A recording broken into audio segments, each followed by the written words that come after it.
La definición de la infalibilidad pontificia. Episodio número 2. La historia eclesiástica nos enseña que desde la fundación de la Iglesia de Cristo hasta nuestros días, las iglesias particulares apelaban a Roma en las causas mayores. Acudían y acuden a Roma en demanda de decisiones sobre puntos trascendentales del culto y disciplina. Y acudían y acuden a Roma en demanda de definiciones sobre la verdad y el error. Acudían y acuden a Roma para la verificación de la verdad católica y condenación de las herejías. Pero es el caso que esa misma historia eclesiástica y hasta la experiencia de cada día, nos enseñan que las iglesias particulares, y los obispos, y los eclesiásticos, y los legos, y los príncipes y los pueblos,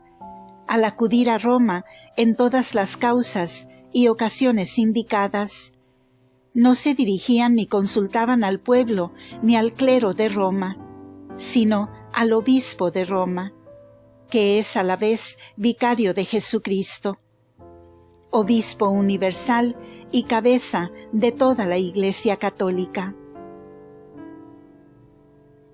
Y es cosa ciertamente notable que ya en el siglo XVI había algunos teólogos que echaban mano de esa pretendida y absurda distinción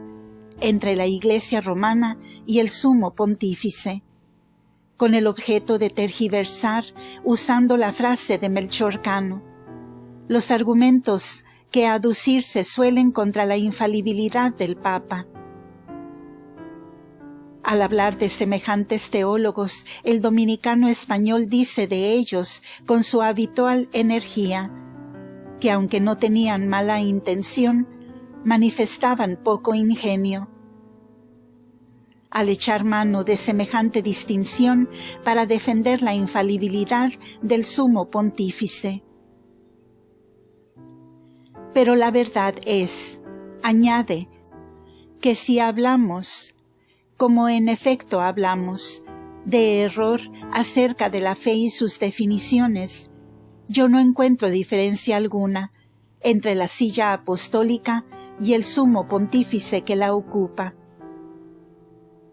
En primer lugar, porque cuando nos acercamos a la silla apostólica en demanda de oráculos sobre la fe,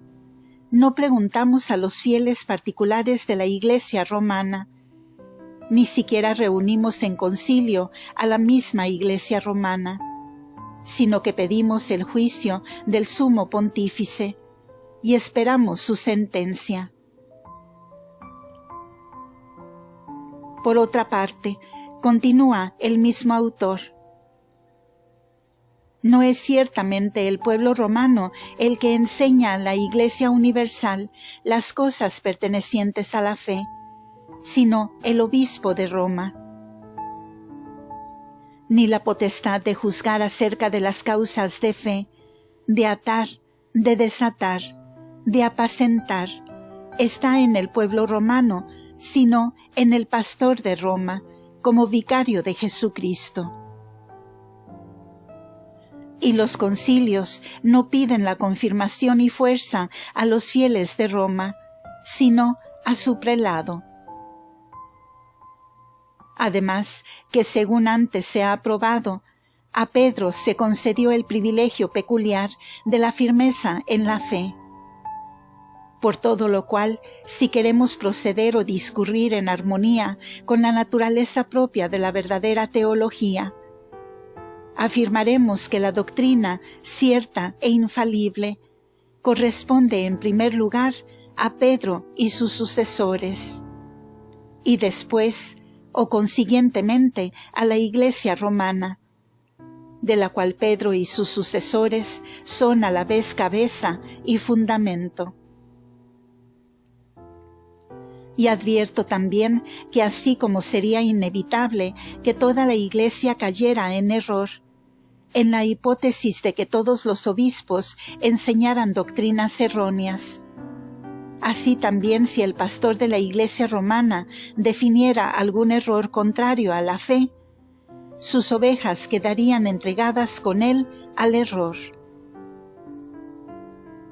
Finalmente, los testimonios que antes dejamos consignados prueban absolutamente que el sumo pontífice de la Iglesia, sucesor de San Pedro y vicario de Cristo, no puede errar cuando pronuncia acerca de la fe. Si los pasajes que se acaban de transcribir pulverizan la interpretación y manifiestan toda la poca solidez de la doctrina del obispo de Sura sobre la materia, parece que el genio previsor de Melchor Cano tenía presente el pensamiento de aquel, cuando añade que la razón rechaza la distinción que se pretende establecer, tratándose de la infalibilidad dogmática, entre la silla apostólica y el pontífice que la ocupa.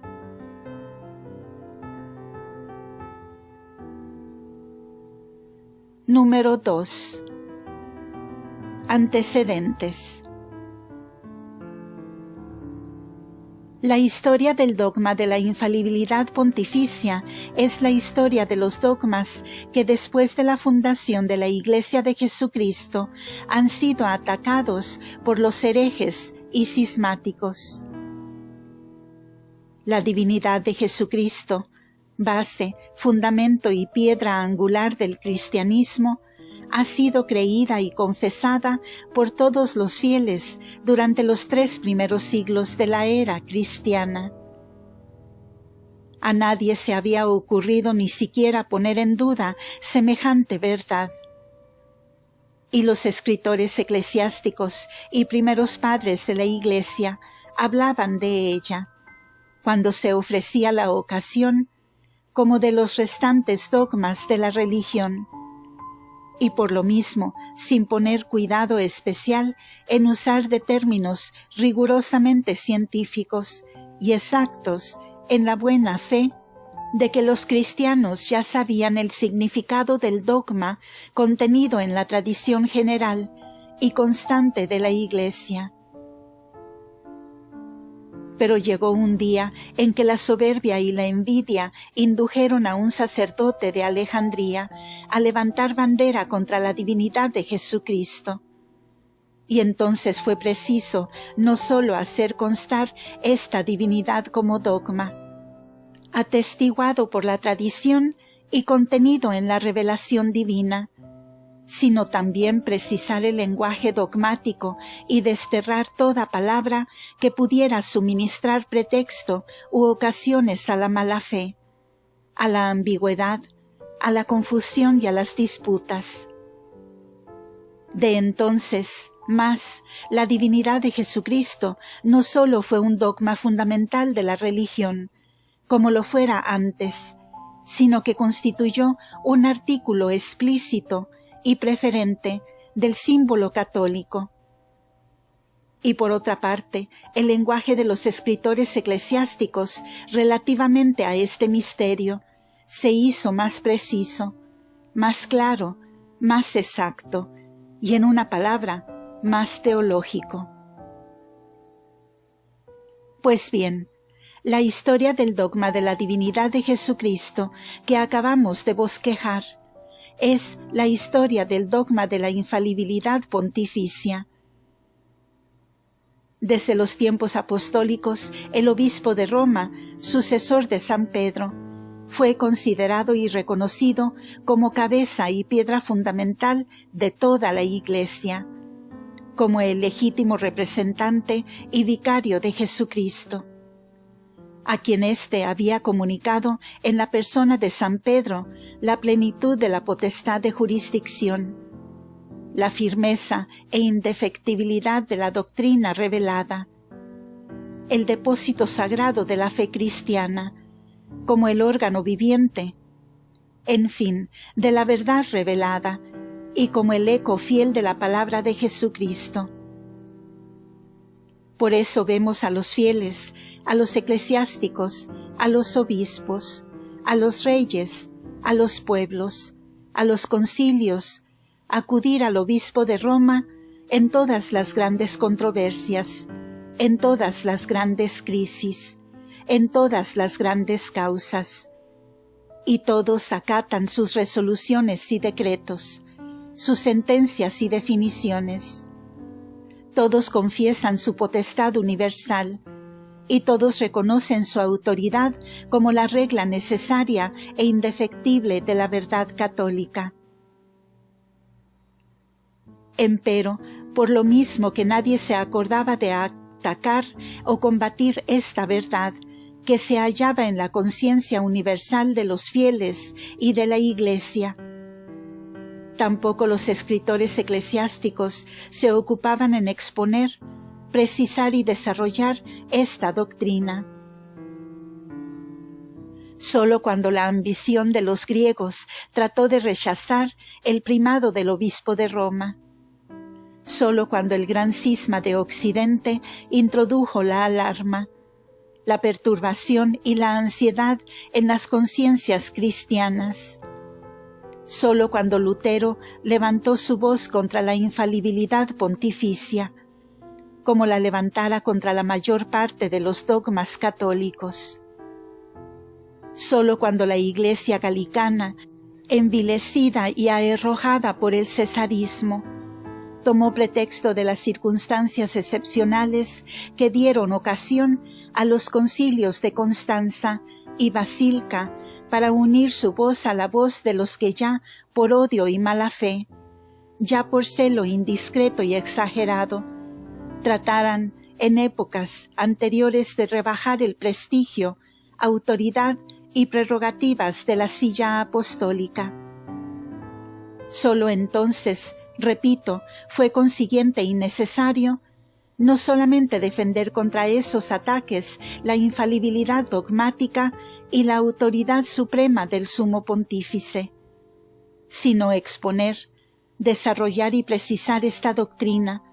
sujetándola a la vez a formas concretas y rigurosamente teológicas.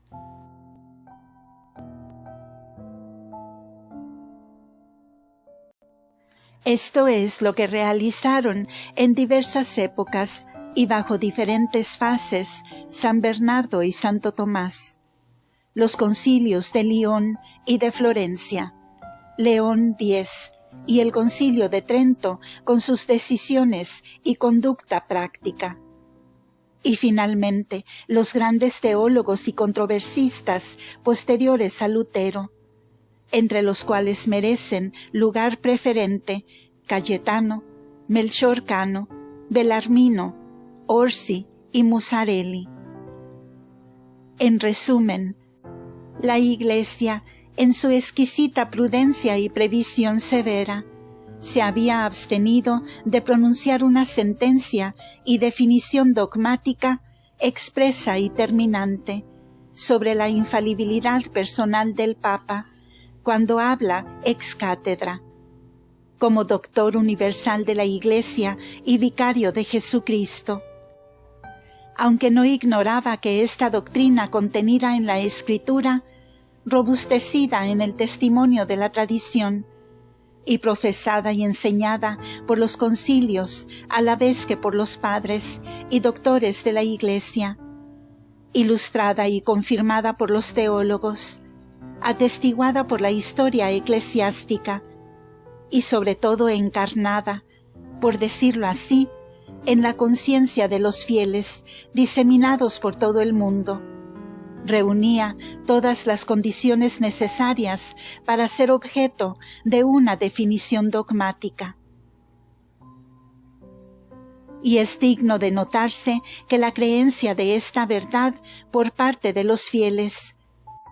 creencia que constituye uno de los caracteres más importantes y decisivos de las verdades reveladas, ha venido arraigándose más y se ha hecho más profunda, más universal y más irresistible, a proporción y a medida que esta infalibilidad ha sido más combatida. Y es digno de notarse también que la fe religiosa de esta verdad encarnada en la conciencia del pueblo católico puede considerarse como una de las causas y razones que más poderosamente han influido en la decisión dogmática que nos ocupa. Sabido es, en efecto, que Pío IX, al promulgar la bula de indicción para el Concilio Vaticano, no incluyó en su programa esa materia. Ora fuera porque no considerara oportuno tratar este punto, ora por un sentimiento elevado de imparcialidad y delicadeza, ora porque quisiera dejar íntegra al concilio no sólo la definición de esta verdad, sino también la iniciativa en orden a la misma. Así es que esta iniciativa y la definición dogmática que ha sido su resultado son debidos en gran parte a la creencia misma y a la fe religiosa de la Iglesia universal, que se ha revelado de una manera tan imponente por medio de esa manifestación espontánea, enérgica y uniforme de todas las clases del pueblo cristiano, con ocasión de la celebración del concilio. Como no podía menos de suceder, la verdad ha triunfado de todas las oposiciones que contra ella se levantaron, y ha triunfado no sólo de las oposiciones injustificables y anticristianas, por la forma y por el fondo de los pensamientos, sino también de las oposiciones razonables y dignas de respeto, por sus intenciones y por la forma en que se han manifestado. Porque es preciso no confundir la voz del ilustre Dupanloup y de los que con él opinaban contra la oportunidad de esta definición, apoyados en motivos y razones más o menos convincentes, pero siempre respetables, por la buena intención que entrañaban, con la voz de Grati, Dellinger y de todos aquellos que, dirigiendo sus tiros contra la infalibilidad misma, han empleado al hacerlo un lenguaje demasiado atrevido en el fondo y en la forma, sentando a la vez proposiciones exageradas e impropias de escritores católicos, tratándose de una verdad próxima a definirse en un concilio ecuménico. Ni se crea por eso que aprobamos el proceder ni el lenguaje de ciertos escritores católicos, y especialmente de ciertos periodistas, que constituyéndose a sí mismos y arrogándose el derecho y nombre de representantes genuinos y poco menos que exclusivos del catolicismo, manosean y prejuzgan las cuestiones de una manera no siempre conveniente. Hacer descender al terreno resbaladizo y candente de la arena periodística la cuestión de la infalibilidad pontificia, hablar de su definición conciliar por aclamación antes que los obispos se hallasen reunidos al lado del sumo pontífice, saherir e improperar a adversarios respetables y eminentes como hombres de ciencia y como hombres de fe, prestarse con facilidad y hasta con cierta especie de fruición a publicar opiniones, deseos y palabras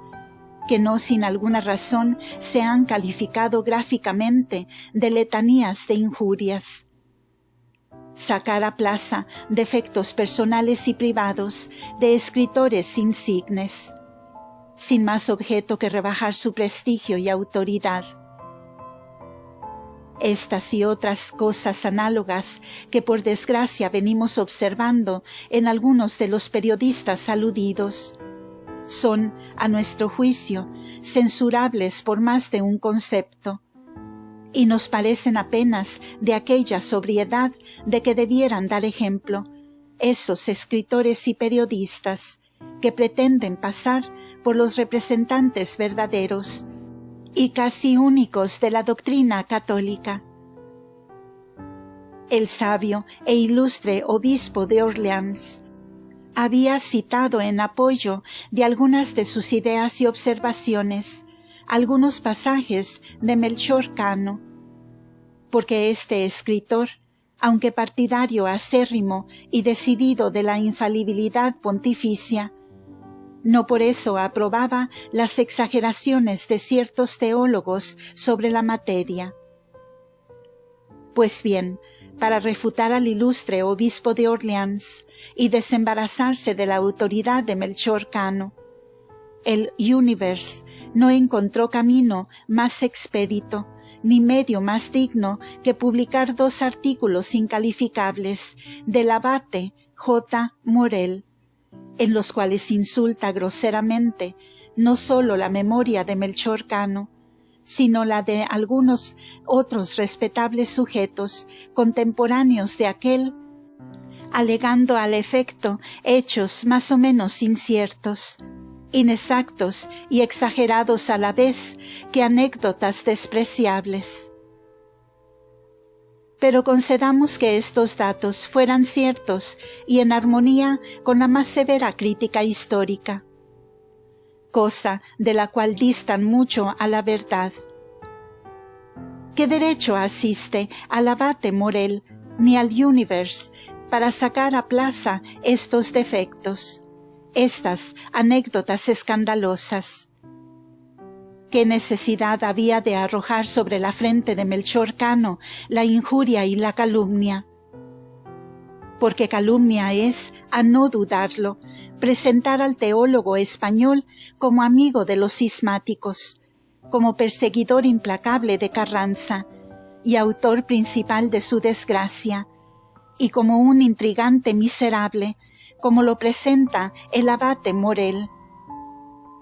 Y repitámoslo otra vez, aún en la hipótesis inadmisible de que Melchor Cano hubiera sido como se complace en pintarle Morel. ¿Sería por eso menos cierto que hubiera escrito las palabras citadas por el sabio obispo de Orleans? ¿Sería por eso menos cierto que esas palabras expresaban la opinión y el juicio de un teólogo de primer orden, de un hombre tan respetable por su profundo saber como por sus sentimientos católicos? Sería por eso menos cierto que su obra De Locis Theologicis, de la cual están tomadas aquellas palabras,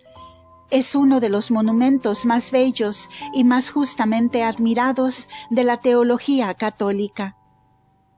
Sería por eso menos cierto que las opiniones y la doctrina del dominicano español han sido y serán siempre de gran peso y autoridad entre los teólogos católicos. Es bien extraño, por otra parte, que tanto el Universe como el abate Morel no cayeran en la cuenta de que al rebajar y desautorizar, si fuera posible por tales medios, a Melchor Cano, se herían a sí mismos, desautorizando la palabra de un hombre que defendiera la infalibilidad del Papa, no con la exageración y poca dignidad en los medios con que vienen haciéndolo el abate Morel y con alguna frecuencia el Universe, pero sí con mayor sobriedad y también conciencia teológica más sólida y profunda.